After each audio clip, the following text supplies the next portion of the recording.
Hello friends, आप सभी का मेरे यूट्यूब चैनल राज एकेडमी पर स्वागत है। आज हम 8वीं कक्षा के पाठ 1 ध्वनि को पढ़ेंगे। इसके कवि का नाम है सूर्यकांत त्रिपाठी निराला। अब हम अपने चैप्टर को स्टार्ट करते हैं। अभी न होगा मेरा अंत, अभी अभी ही तो आया है मेरे वन में मृदुल वसंत, अभी न होगा मेरा अंत। कवि मानते हैं कि उनका अंत अभी नहीं होगा, क्योंकि अभी अभी कवि के जीवन के अमृत रूपी वन में वसंत रूपी यौवन आया है, अतः अभी उनका अंत नहीं होगा। कवि मानते हैं कि उनका अंत अभी नहीं होगा क्योंकि वे आशावादी हैं, जैसा कि हमने जाना, और इस गुण की वजह से वे यह मानते हैं कि अंत अभी नहीं होगा जब तक वे अपने उद्देश्य की पूर्ति नहीं कर लेते, क्योंकि अभी कवि के जीवन में अमृत रूपी वन में वसंत रूपी यौवन आया है, अर्थात एक नए उल्लास, उत्साह और जोश का आगमन हुआ है। उनके जीवन में फिर से वसंत ऋतु में चारों तरफ फूलों की भरमार और उनकी खुशबू फैली है, जो कि बहुत ही सुंदर लगती है, अतः अभी उनका अंत नहीं होगा। तो हम इस फर्स्ट स्टेंजा की वर्ड मीनिंग भी देख लेते हैं। इसमें अंत का अर्थ है खत्म, और मृदुल का अर्थ है कोमल, और वन का अर्थ है जंगल।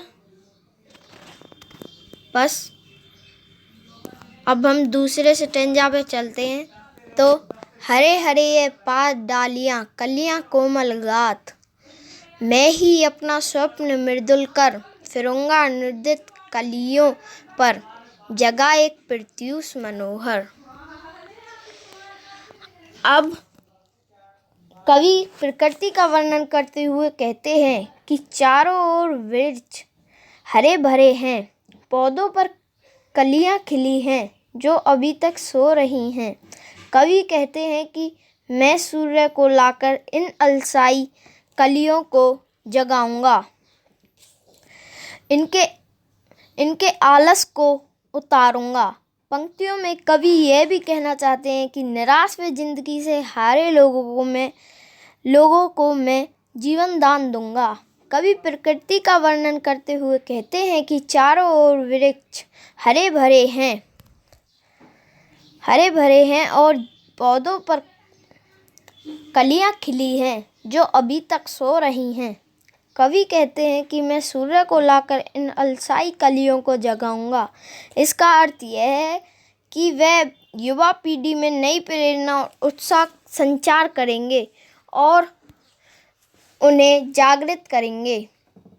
जिस प्रकार सूर्य के आने से प्रकृति में एक नया जोश और उत्साह छा जाता है और चारों ओर हरियाली और फूलों में नई नई खुशबू फैल जाती है, पंक्तियों के माध्यम से कवि यह भी कहना चाहते हैं कि निराश और जिंदगी से हारे लोगों को मैं जीवन दान दूंगा। जिस प्रकार फूलों की बहार वसंत ऋतु में चारों ओर फैल जाती है, उसी प्रकार मैं भी इन लोगों के जीवन में बहार ला दूंगा। अब हम इसकी वर्ड मीनिंग यानी शब्दार्थ पर चलते हैं।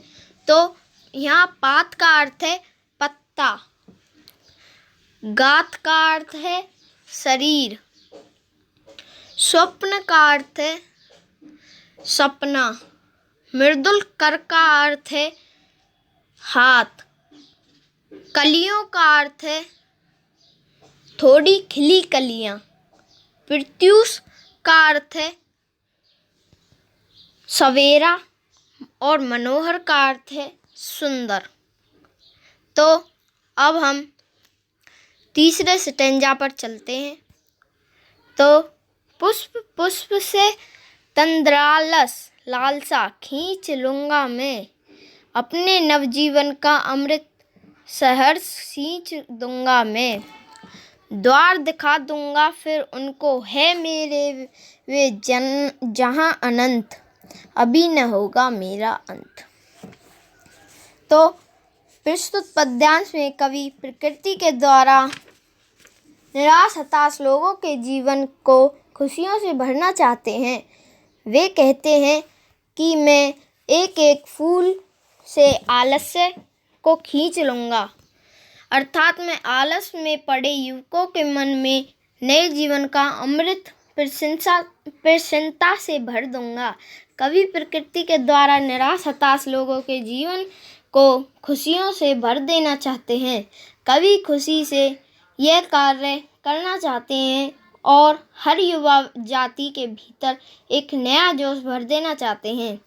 उनके आलस को दूर कर देना चाहते हैं, जिससे प्रत्येक मानव सुखमय जीवन जी सके। कवि का यह भी मानना है कि युवा पीढ़ी अपने आलस को दूर कर अगर परिश्रम करेगी तो वह स्वर्ग को भी पा लेगी।